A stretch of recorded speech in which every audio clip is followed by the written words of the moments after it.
والسلام على سيد الأنبياء والمرسلين وعلى آله الطيبين وعلى أصحابه أجمعين. باب في بعد الوضوء نسح پستا و دسنا.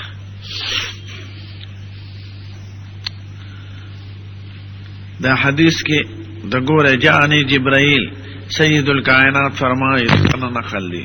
جبریل علیہ السلام رائے فقال یا محمد ما توئی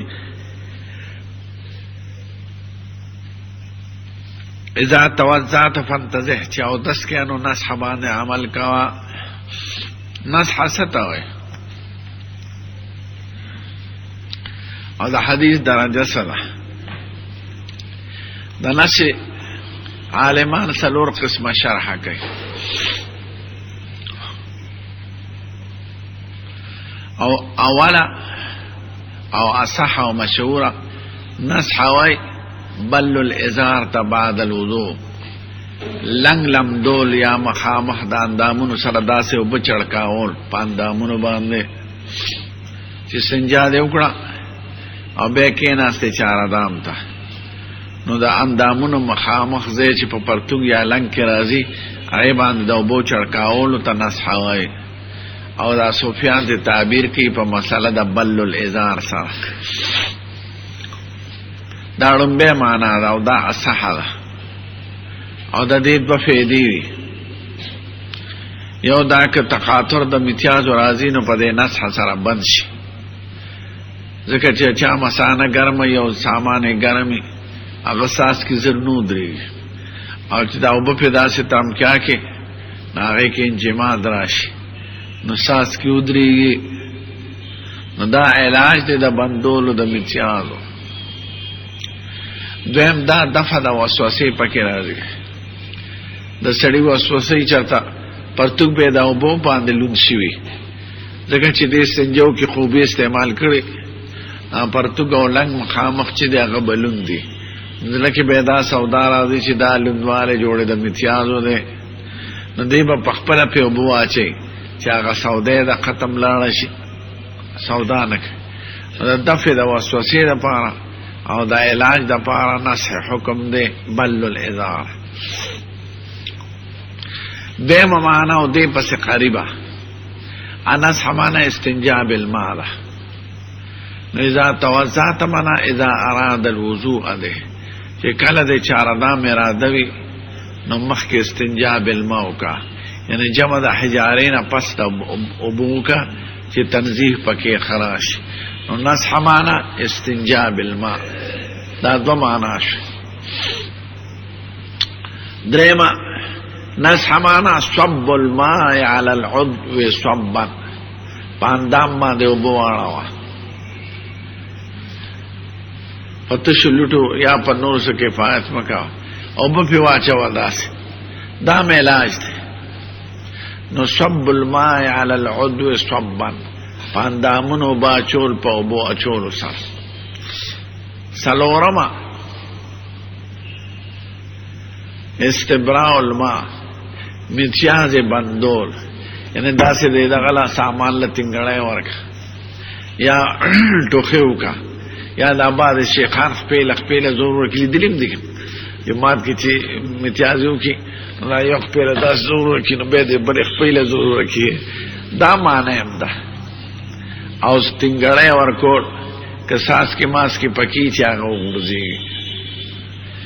استبراء الماء صب الماء على العضو او استنجاء بالماء او بل الازار دا سلو معنی دا نسح دی فکم استاسو فخی اولا معنی زیادہ مشہور دا او دے دو رستنوں کی بتقدیر دے را باسے حدیث دے ضعیفہ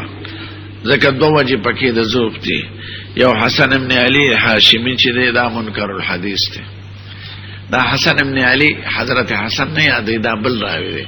منکر الحدیث دیتا ہوئی چی راوی پخپلم ضعیفی و مخالفت دا ثقاتو نکئی. نو منکر الحدیث احادیث منکر پیش کون کی یا منکر الحدیث دا حدیث منکر دے ذکر دی ضعیفم دے مخالفت دا ثقاتو نکئی. دویم دارا چی دا رستو روایت تے اشارہ اکڑا چې په دې باب کې دا بالحکم ابن سفیان دا یا سفیان ابن ابي الحکم نه روایت دي، راویان په دې نوم کې مختلف شوي دي. استربوا فی هذا الحديث، حدیث معنا مراد خبره، په دې خبره کې مسترب دي چې الحکم ابن سفیان دی که سفیان ابن ابي الحکم دی. یا د حدیث مراد اصطلاحي معنا شو، دا حدیث مسترب دی د وجه د استراب د سند نه، د سند کې راوی نوم مختلف راغلی دی، ابي الحکم ابن سفیان دی یا که سفیان ابن ابي الحکم دی. نو حدیث ضعیفه دی، خو چونکې دا علما وایي چې یو اصل مسله په حدیث صحیح ثابتي او فضیلت او ثواب او ترغیب په ضعیف کې راغلی، نو په هغې عمل کول شي. نو استنجا بالماء خو خبره ده، استنجا بالماء وکړه یا بل الازار وکړه. زه خو کله ناکله کوم،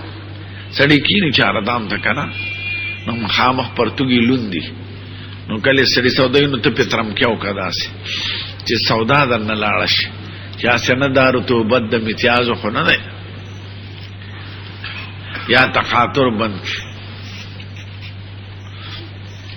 نو سلو معنا مې راته د نسې وکړي.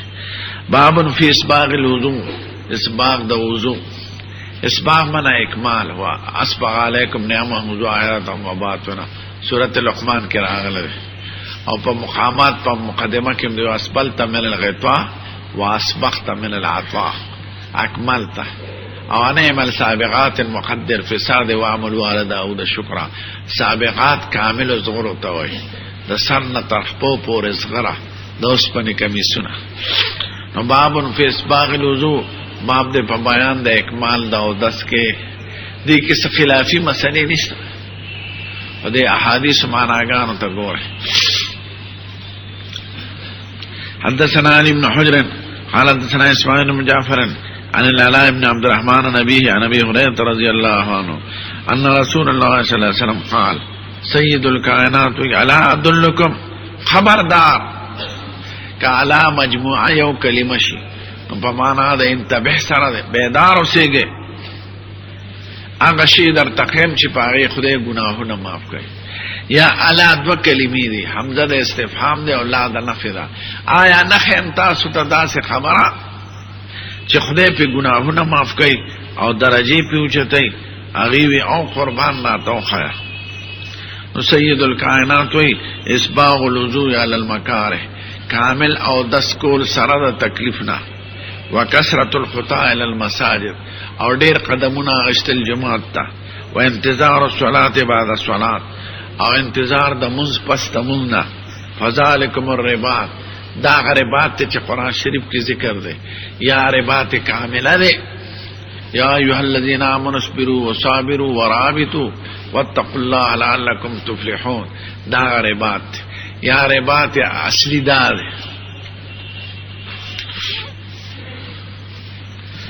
حدیث یو لفظ معنا ته ګوره او تفصیل ته. الا ادلکم، دا ولی وی حضور پاک، دا تنبیه ده چې یو اهمه خبره ده، وګ ورته کېده. دویمه دا ده چې دې کې د عظیم ثواب بشرا او زیره ده، څنګه چې دا په مبالغه حمل کې لکه د شاعرانو خبره نه، دا حقیقت دی. د خدای فضل ډیر لوی دی، په لږ عمل باندې کله ډیر ثواب ورکوي. نو الا ادلکم احتمال د مجاز او د تشبیه او د مبالغه ختمول غواړي، ذکر یا الا ادلکم. الا خبردار، ادلکم تاسو ته خیم، یا معنا دا آیا نخیم تاسو ته. نو که الا یو حرف کې تنبیه ده پاره ده، او که الا دو جملې کې نو حمزه د استفهام او لا د نفي ده پاره ده. او مقصود دو خبرې دي، یو تنبیه په آینده خبره باندې کور غوږ ورته کېده، ځکه داسې عمل باندې خدای دومره درجې ورکوي. دویم دا ده چې هسې نه دا ډېر ثوابونه مبالغې ونه ګڼئ، دا حقیقت دی.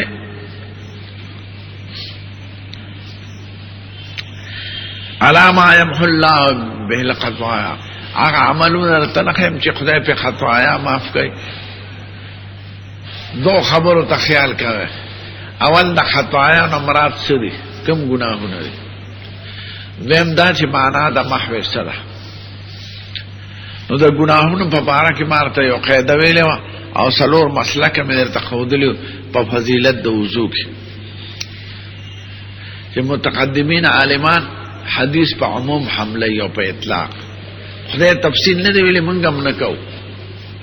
متاخرین مراد د خطایانو صغائر علی دغه بعضی کې استثناء د کبائر راغلی حافظ ابن تیمیہ حدیث په اطلاق پری دی عمل بویا چې عمل دې په څومره درجه د اخلاصي هغه درجه کې به خدای په محو بنا کوي شان مرشا سے اوی لفظ د حدیث اتباع کوا نو خطایا په خپل وړو ګناهونو ته وي یو سیئات معاصی دي سخته ورپسې دویمه درجه سیئات دي به خطایا د به ذنوب دي معاصی سیئات دریمه درجه او معاصی څلورمه درجه نو حدیث کې خطایا دي نو مونږ ته خطایا مرادو نو څلور توجیحات دار ځای کې ماته جاری کړو دویمه خبره معنا د محو سره خدای پروانه خطایا نو د محو درې څلور معناګانې علما کوي اوله دا وایي چې مراد د محو نه غفران دی نو دا کنایه د بخښلو نه ده نو روانول د ګناه معنا بخل د ګناه نو محو کنایه د غفران نشو دویمه دا چې محو د کتابونو د کرامن کاتبین نوشي کرامن کاتبین ارسل لیکي کرامن کاتبین یعلمون ما تفعلون او ما الفظ من قول الا لديه رقیب عتید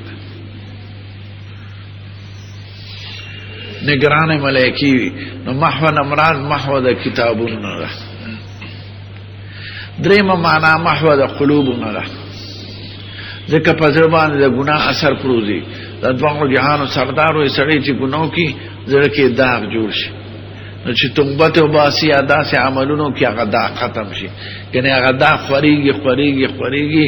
زړه نه تک تور بور د نسواري خلتي جوړ شي نسوار کو نه کوي څلورم معنا محو د مخ نه ده د ګناه اثر په مخ سرګندي خدا اهل بصیرت او فراست والویني چې کوم ګناه سره وکي مخه خرابي انورانیت ختمي نو محو دا غلط او آثار د مخ نو کی نو یا محو کنایه د غفران نه ده یا محو د عمل نامو نه ده یا محو د قلوب نه ده یا محو د چهرو د لاسون نه ده لکه پاودس چې لاسونه پاکیږي او مخ پاکیږي په حدیثو کې تران لکنه په فضل د وضو کې مونږ وي دا محو د چهرو نه راشي چهره نورانی په پات شي ويرفع به الدرجات او د خدای انسان ته ګوره چې عمل دی یو دی او بدلې دو درکې اول خو محو د ګناهونو شو دیم دا چې درجه په دل لوچتای ودا سے عمل در تنخم اغیوی قربان نا توخا خوی دری عمل ورطو خودر دی دری ورطو گوره اسباغ الوضوع علی المکاره باب پدی جمله دی کامل او دس کمل سره دا تکلیف نا مکاره جمع دا مکره دا مکره مستری میمی دی دا کرح سخته تاوی حملت اموهن علا وحن علا وحن و کرح پورا او دس کول سره د سختینا نو اسباغ اکمال دا او دس کول سره د سختینا دو لفظ راغله یو اسباغ راغی یو مکاره راغی اسباغ ستو یو مکاره ستو د اسباغ درې معنا دي اول دا چې هر اندام درې کرته وینځل تسلیس ته اعضاء دویمه معنا اطاله د غره او د تحجیل له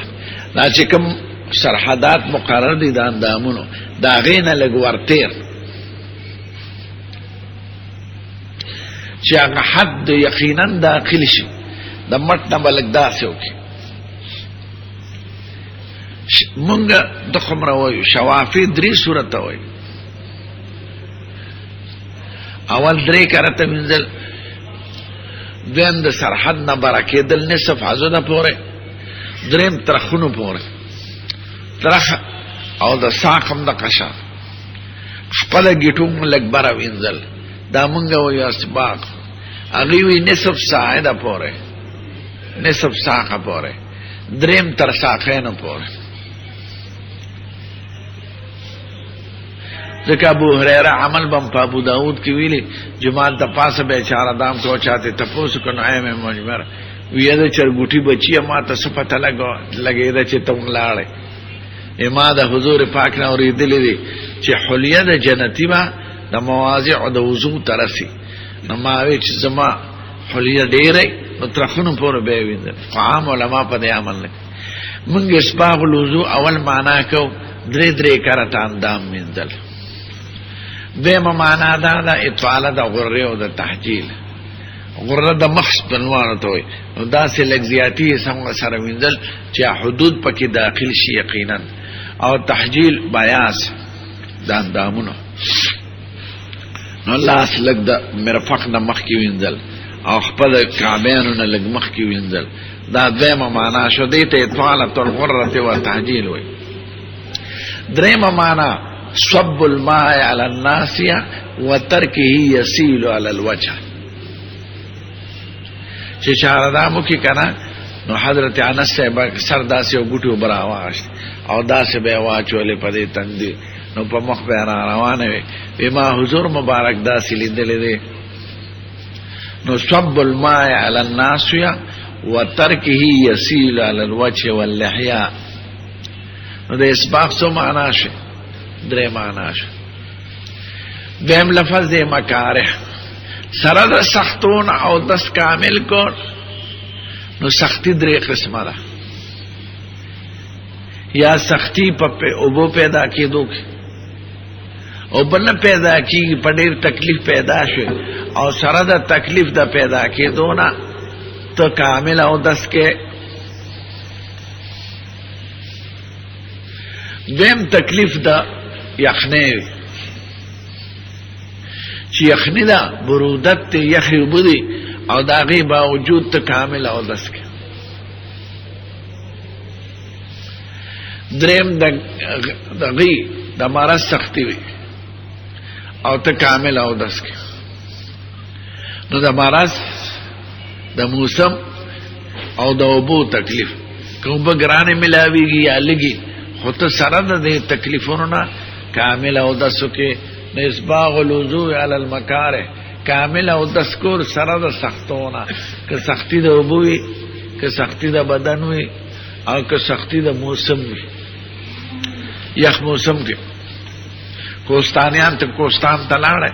نال ته ووري په اوبو ناغي وره ماته کې ځان له پکې کند جوړ کېو پکې کو په وي چې هغه مونږ نشو کول. کلام ته ځته نه ډیر ځله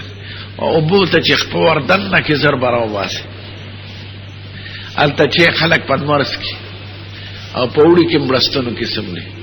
کلام بحرین نمخ بحرین ته لا را دی فاره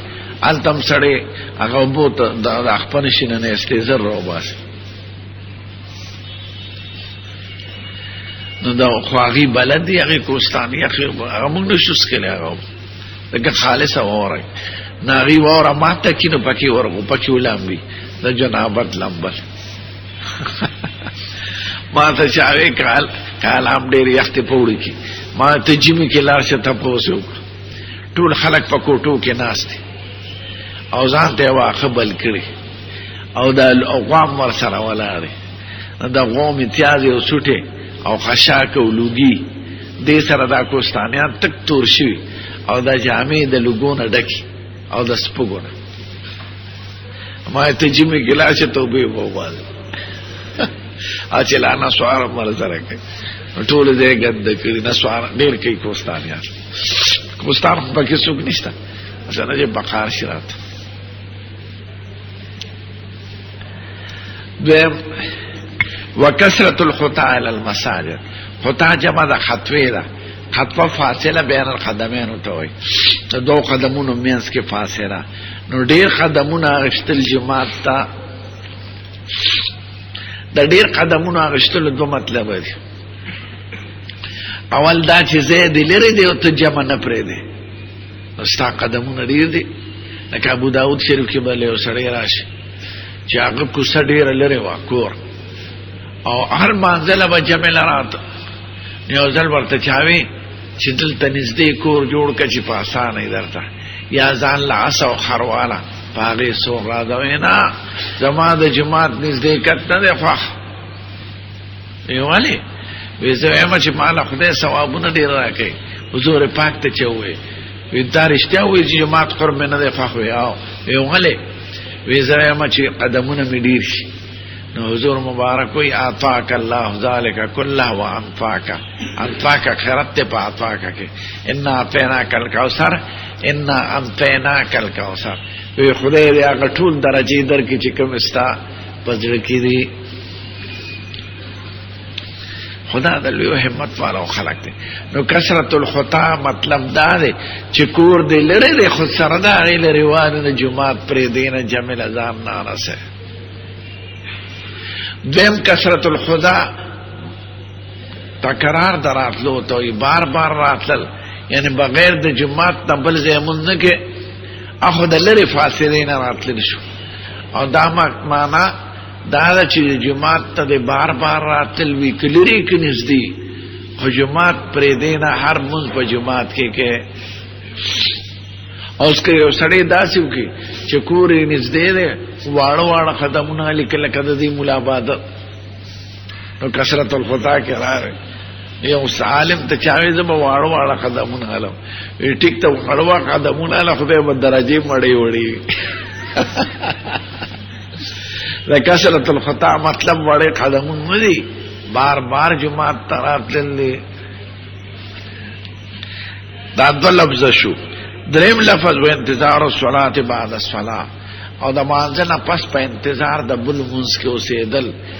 دې سره درجې اوچتېږي. د انتظار څه مطلب دی؟ نو بظاهره معنا یې خدا ده چې یو جمع دې وکړه نو بلې جمع تم په جماعت کې کېنه. دا د عمل د صحابه او د سلف نه دی، ځکه څوک به زمینداري کوي، څوک به کسب کوي، څوک به ترکاڼي کوي، څوک به سبق وایي، څوک به درس کوي. نو چې یو مونځ کې نو بل مانځه ته په جماعت کې ناست، نو دا خو د عمل د سلف نه دی ثابت. نو دویم علما وایي دا په مشترکت الوقت کې دی. سفر کې روان یو دوه مونځونه په یو ځل کې منځ کې لږه فاصله کې هغه جمع سوري کې یو مونځ دی وکړه بل مونځ ته 5-6 منټه صبر کې، نو دغه ته مراد دی. دریم معنا دا وی علما چې انتظار السلام نه انتظار قلبي نه انتظار بدني، یعنی مونږ دی وکړه لاړ خپل کسب پسې، خو د بل بانګ فکر در سره یې پزړه کې چې بانګو شي چې زبې جمع لازم. او عام علما دا معنا کوي چې انتظار الصلات انتظار بدنن و جسمن نه دی، د انتظار قلبن دی. ځکه د دې شرح په بل حدیث کې راغلی په بخاری کې، سبعة یظلهم الله تحت ظله یوم لا ظل الا ظله. یو پکې دی ورجل قلبه معلق بالمساجد، یو سړی دی چې زړی جماعت سره تړلی. نو معلومه دا چې دا انتظار الصلاه او معنا د قلبه معلق بالمساجد، یو دا زړه کې دې سوچي چې یو مونږ مې کړی چې بل لم لاړ شم. نو دکان کوا، سبق وایه، چیس کا، خو په زړه کې فکر کوه د مونږ. دا معنا د انتظار. او فذلکم الرباط، دا رباط دو معنا دی. رباط اصل کې وای په سرحد اسونه تړل د دفاع د اسلام د ملک لپاره، سرحدات او حفاظت کول. تفریدا وطن ور تفریدا نفس شیطان نه بچ کېدل ګران دی، ځکه دا د کور دشمن دی. مصنوی ملاوی نفس و شیطان دزدگان راهما، نفس او شیطان دا زمون د لارې د هدایت غلوی. نو ته د هغې په مقابله کې رباط نه کار واله، مرابطه ده، یعنی تړل تیارول د نفس په مقابله د شیطان کې، دغه رباط دی. او دا رباط حقیقي دی او هغه رباط ظاهري دی. ځکه د عالمانو کې وایي یو جهاد اصغر دی بل اکبر دی. د ظاهری دشمن سره دې ته جهاد اصغر وای او د باطنی دشمن سره جهاد اکبر وای ځکه د دنه د اخلاص دل ګران دی دا مخشناس ته پیر په پیره کې دوکه کوي طالب په طالبه کې دکاندار په دکانداره کې او عالم په علم کې او مدرس په درس کې د شیطان لقب دی الخناس خناس معنی مخشناس دشمن دی ګوري چې دا سړی به د کم طرف وا کوک چې وخی کوک یو حیوان دی یو طرف ته راتاویږي بل طرف ته نه راتاویږي نو ته به د هغې طرف نه وایې چې هغه نه راتاویږي داسې حمله کولی شي داسې نشي کولی نو ته به د هغه طرف نه وایې چې کوم دی نو شیطان نفس او شیطان دا خطرناک دشمنان دي نو شریعت دی د شیطان د مقابله د پاره او د نفس لپاره اعمال مقرر کړی دي نو ته دا اعمال کوه دې باندې بدا بنا شي يمحو الله به الخطايا ويرفع به الدرجات څومره ښکلي عملونه د اسباق درې معنا شي د انتظار درې معنا شي د کثرت الخطا دو معنا شي او د رباط دو معنا شي حدثنا قتيبة قال حدثنا عبد العزيز بن محمد العلاء هو قال قتيبة في حديثه اگر درې ځله ذکر کړی دی فذلكم الرباط فذلكم الرباط فذلكم الرباط درې ځله ذکر قال ابو حديث ابي هريره حديث حسن صحيح او علاء بن عبد الرحمن چې ابن فلان دی او ثقه عند اهل الحديث علي حديث معنا امامان د حديث دا څنګه چې نورستان غډله یادې ځان داله دي نه ماهرین د حدیث ائمه د حدیث لکه ترمذی بخاری ائمه د جرح او د تعدیل دیتا عند علی الحدیث وقا اسلام کې فرقه د علی حدیث په نوم نشته اسلام کې محدثین کرام دي الحمدلله او اهل سنت والجماعت دي ځکه اهل حدیث نوم په قران او حدیث کې نه راغلی کتابونو کې راغلی او اهل سنت والجماعت په حدیث کې راغلی ما انا علیه دا سنت رسول و اصحابی جماعت دا صحابہ اہل سنت والجماعت نم راغلے دے پا حدیثو کے اول حدیث نم ندر آگلے اہل قرآن ناغلے دے حضور مبارکوی دغا اہل قرآن دے نو اہل قرآن نم زان لکی قودل پکار ما یوزل اہل حدیث ہوئی علیکہ زان لدانم دے نو دین اخکولی نم اہل قرآن دے لیکن قرآنو چتے کہ حدیثو چت او عمل پا حدیث نہیں عمل پا سنتی یعنی ذکر حدیث کی منسوخ بھی سنتوں کی منسوخ نہیں حدیث کی ضعیف بھی سنتوں کی ضعیف نہیں حدیث کی موضوع بھی سنت آگے طریقی تو چی پاگے عمل جاری شوی او صحابم کروانی چی جاری عملی دا صحابہ و دا رسول اللہ آگے تا اہل سنت و جماعت پائی حدیث کی موضوع بھی حدیث کی منکر بھی حدیث کی ضعیف بھی سنتوں کی نہ ضعیفی نہ منکری نہ غریبی یعنی اگر طریقہ دا عمل چې سید الکائنات په وفات شوی دی او صحابه په تیر شوی دی خو منسوخ نه ده کنه چې په کومه طریقه غیتلی نو کوم یو نوم خوشو هغه کې چې احتمال د غلطه پکې دی هغه نوم خدای اهل سنت خدای که اهل الحديث خدای به اهل حدیث نه خو اهل قران خدای خو ما چې سم اهل حدیث لیدلی ډېر خامخالي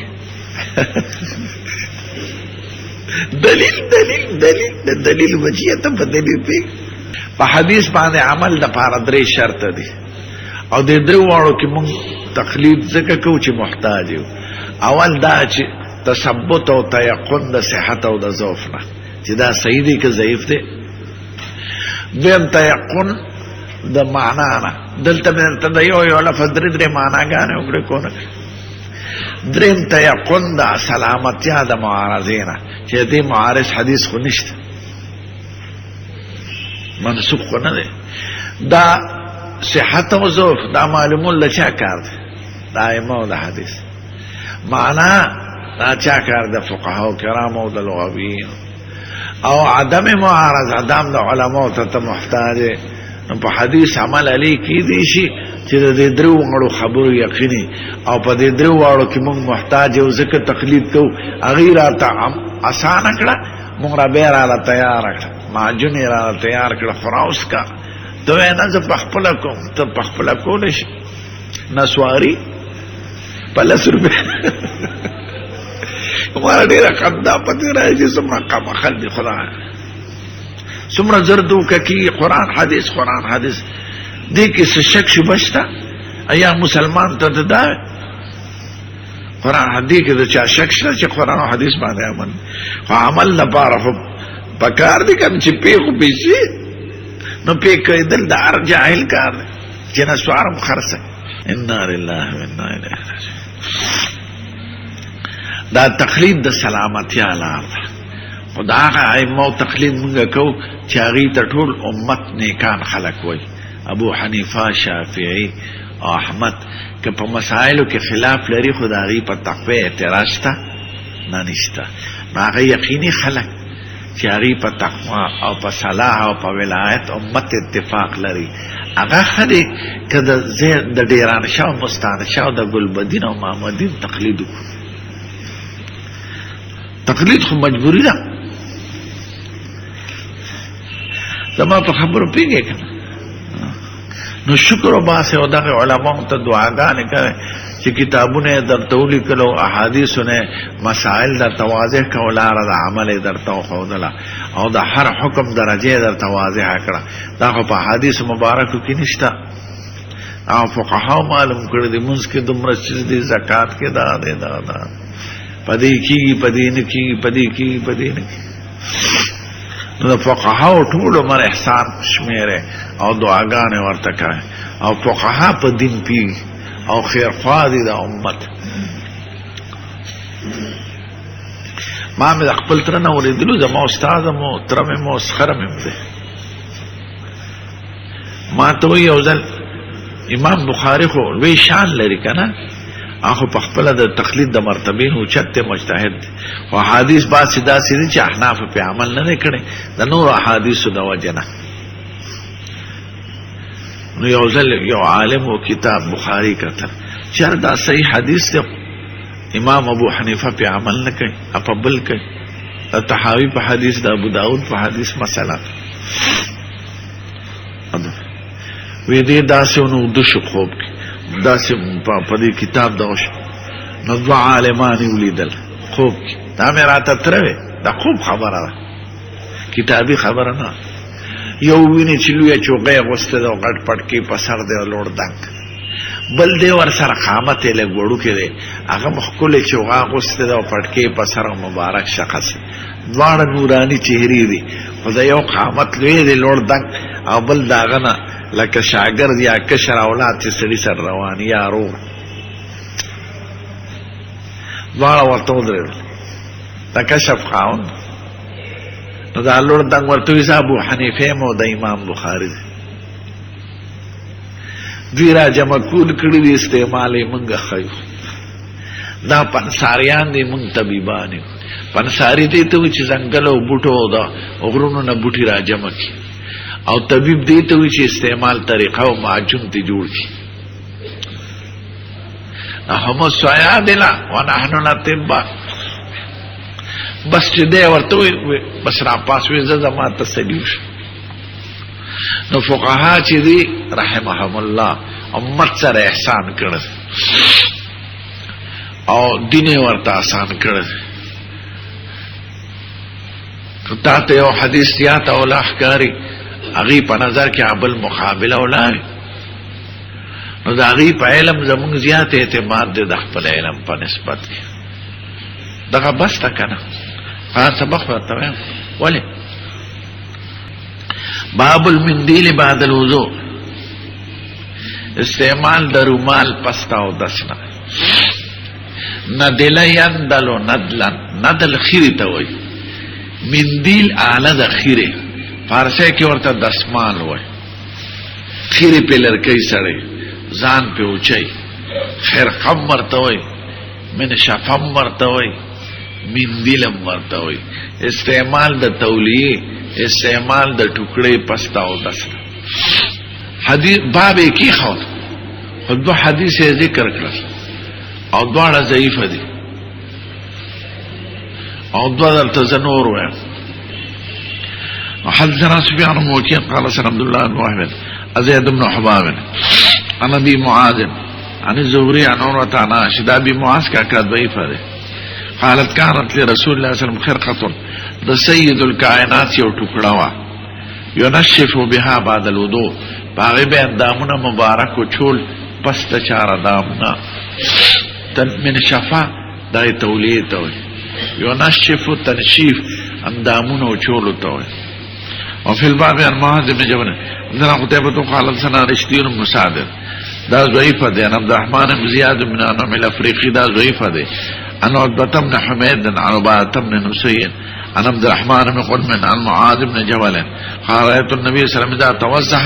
حضور مبارک چې بچاره دامو کو مسح وجهه بطرف ثوبه مخ مبارک به پاک په طرف د جامع یعنی خالص تولی ولا نه ساتره د لمن یو ټوکړه به راوځي مخ په پیدا سوچ داړو استعمال لا دیوی قال ابو سعد حدیث غریب غریب چې دې ځان ل ذکر کې مراد ته ضعیفه و اسناده ضعیف ورشتين بن سعد وعبد الرحمن بن زياد بن انم الفريقي ضعفان في الحديث يو كرشتين بن سعد راغب بلك زياد بن عبد الرحمن قال ابو سعد حديث عاشتارم به حديث ضعيف ده ليس بالقائم قائم معنى ولا روغ جوړ ولا يصح عن النبي صلى الله عليه وسلم في هذا الباب شيء استعمال په بارک سے حدیث صحیح نه راغله او ابو معاذ چاغي کراغله يقولون هو سليمان بن ارقم دم په شک نقل کا چې ائمه د جرح او د تعدیل دا وي چې د نوم سليمان بن ارقم دی او ضعیف عند اهل الحديث. وقد رخص قوم من اهل من اصحاب رسول الله صلى الله عليه وسلم ومن بعضهم في المنديل ډیرو صحابه او رستنو مندیل استعمال چا جائز کړی دی. ومن کرهه او چا چې مکروه کړل دي انما کرهه من قبل انه قيل ان الوضوء يوزن د دې وجنه مکروه کړل دي چې ویل کیږي چې وبد چار دام بدل کیږي نو اثر ځان نه ملر کوا. وروي ذلك عن سيد المسيب والزهري دا سيد المسيب او د زهري نه نقل دي چې هغه استعمال د تولیه مکروه کړل دي. حضرت محمد بن حميد قال سنجر قال حدثني علي بن مجاهد عني دې ته ګوره جرير دا حدیث بیان کړو علي بن مجاهد ته خدای دنه رشوي بیا خپل شاګرد ته نو شاګرد ورته قربان ما تاسو نه دا حدیث اورېدل دي نو دومره کمال احتیاط کړی دی چې جرير وای دا حدیث ما ته علي بن مجاهد ویلې دي زمانه نقل کوي دې روایت الحديث بعد النسيان وای روایت الشیخ عن تلمیذه بعد نسیانه نو کې اعتمادي په خپل شاګرد روایت صحیح دی او کدی انکار وکي نو به روایت صحیح نه ګرځي نو دغه اعتماد وکړه نو دی وی حدثنيه علي بن مجاهد عني دا حدیث علي بن مجاهد زمانه نقل کړي چې ما هو عندي ثقه زما پنس قابل اعتماد شاګرد ما ورته چا نه ویلي دي ان سالمه دا زمون مذهب کوم جایز ده ځکه ډېر روایت امام محمد ابن حسن شیبانی د امام ابو یوسف نه ذکر کړو بیت امام ابو یوسف نه ارشیو ورته وسته ابتار طویلی د امام ابو حنیفه نه دا محمد صاحب د دوه شاګرد پات شوی دی د ابو حنیفه چې وفات کړه د تلس کاله عمر ده او امام ابو یوسف سره ډېره زمانه تیر شه نو د استاد د شاګرد نه به سبب نه ویل نو دا شان دي تر ما تو شیخ عن تلمیذه بعد النسیان او هان سالا بتانا یو مولا بیان کو نو دا عنین جوړ کو نو دا سیوی حدثنيه علي بن مجاهد وهو عنين وما تدا حدیث بیان کړی علي بن مجاهد خودي عنین دی عنین ستوي د سامان کار نه کوي وهو عندي ثقه اگر چې عنین دی خو ما په دې ثقه دا چې څوک حدیث خپل استادانو نه نو یو داسې په مطالعه دلیل پسې ذکر دا ثقه مقال سره حدثني علي عن زهري قال ما اكره المنديل زهري سے بھی زمان استعمال د تولیه نه خو بعد الوضوء لان الوضوء يوزن دا لومبي وضوء دی دا دیم وضوء دی زما دا او 10 نه 4 ادم نه پس او بو چول نه دی خوښه کده او بتل لیکي لأن الوضوء يوزن او بتل لیکيږي نو چې تل لیکيږي دا عمل رکاوه. که استعمال د تولیه څنګه دی زمون په فقہ کې څلور اقوال دي او تقریبا د شوافی هم دي. یو قول شامی چې ذکر کړی د نه استحباب ذکر کړی مستحب دی. قاضی خان چې ذکر کړی نه او لا باس به. خو فقها وی چې فقيه لا باس به وی هغه کې فيه باسن هغه کې باس یعنی ترک خده. دریم فتح القدیر مکروه تنزیهی ورته وی. سلورم اکثر فقها وی چې فرق ته د غسل او د اودس او د جمی او د وړي کې ابخا خدا او په چاردام کې ابخا خدا او غسل چوکي او یخ زمانه نه به تنشیف خده.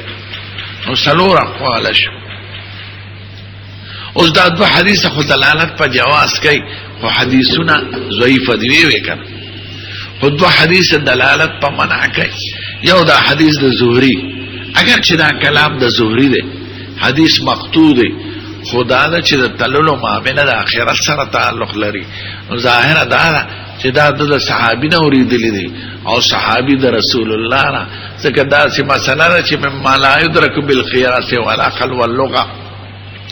دا نه په لغت معلومیږي نه په قیاس نه په عقل دا غیبی خبره دي.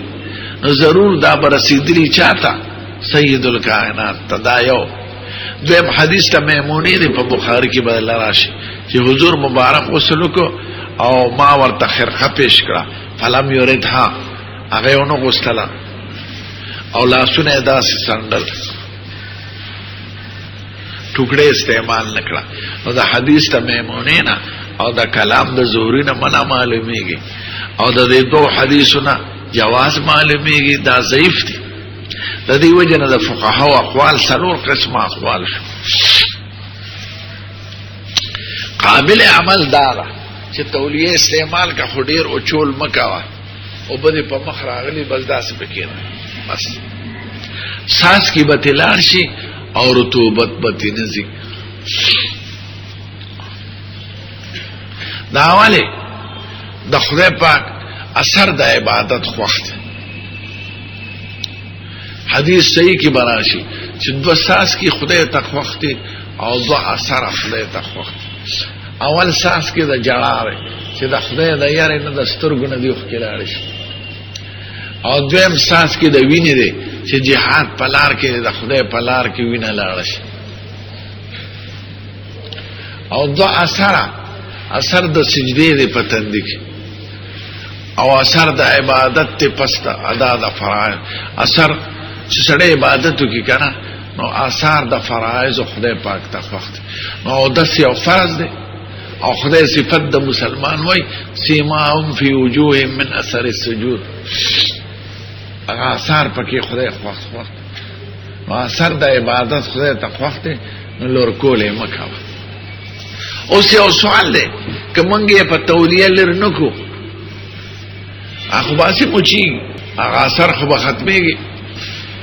نو جواب دا دی چې یو اثر غیر اختیاري چي دلی او یو په کسب د عبادت چي دلی تم کا خیر دې کې په خپل ازي. مثال دا سې دی لکه یو شهید چاو په چاړه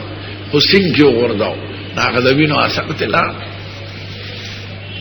او یو تبه وینځي نو تم وینځ شهید او که شهید په باران ته پروتو چا وجلو کافرانو سره جهاد شو او باران پیو شو د وینو اثر تلر کړ نو خو ستا په اختیار کې نه دی. نو دغه شان د چاردان مثالم دی چې هغه ستا په اختیار کې چې کومي هغه مکاوه پرې چې اثر د عبادت پاتې شي. او سوال دا چې عمل ته لیکي قیامت پرځ والوزن يومئذ الحق وندع الموازين القسط ليوم القيامه فلا تظلم نفس شيئا.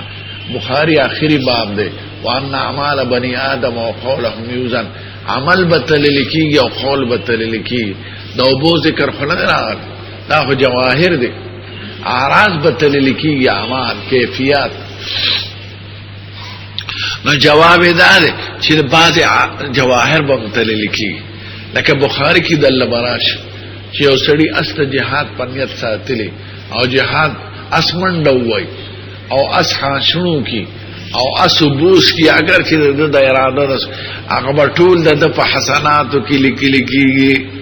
هغه خاصره مرته تدل کیږي هغه وبو مرته لیکي هغه یا مرته تدل کیږي چې پنیت د جهاد د ساتلې نو دا شان د وبو د چاردام اگر چې تیز الو کې خدا خدای په علم کې شته دا بتا ته تدل کیږي بس ته کوه